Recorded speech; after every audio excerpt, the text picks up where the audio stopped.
falta na primeira parte, como foi recuperar o jogo? Surpreendeu-nos esta equipa logo nos primeiros minutos, quando fizemos 1-0, podíamos ter feito o segundo e o terceiro, não fizemos.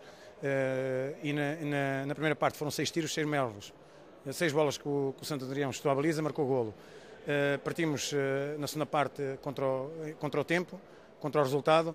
De qualquer maneira tivemos o discernimento suficiente para chegar ao 6-5 e no momento que para mim foi o que desmoralizou a nossa equipa foi quando o Santo Adrião depois conseguiu fazer o 7-5. De qualquer maneira faltava 1 minuto e meio, não baixámos os braços, conseguimos fazer o 7-7 e eu estou convencido que com mais meio minuto a gente conseguia virar o jogo. De qualquer maneira há que dar os parabéns ao Santo Adrião pela atitude que teve, valorizou este espetáculo. Nós desvalorizámos um pouco o adversário pelo lugar que ocupa na tabela, não encaramos este jogo como costumamos fazer e pronto, e também além disso também tivemos 2 baixas, um jogador que foi expulso no contacto e um jogador que se aleijou no último treino da semana, também pesou um pouco, mas de qualquer maneira, pronto, vamos levantar a cabeça, não estava a contar com a perca destes 2 pontos, mas de qualquer maneira vamos levantar a cabeça e vamos esperar já pelo próximo sábado, a ver se conseguimos recuperar os pontos que perdemos hoje aqui.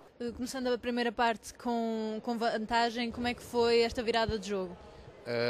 Foi realmente um início de jogo muito bom. A nossa equipa vinha preparada, temos trabalhado muito durante a semana. Os resultados não têm saído, mas nós, com a nossa grande união de grupo, temos acertado e vamos continuar. Os resultados vão começar a sair. A primeira parte foi realmente muito boa da nossa parte. Tivemos algumas falhas defensivas, mas ofensivamente sempre que fomos matamos.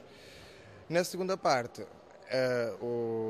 esta equipa é muito mais experiente que a nossa. Nós estamos no primeiro ano, mas esta equipa tem muita mais experiência, tem muita mais capacidade de ler o jogo, de pausar o jogo, e nós foi um bocadinho com a alma.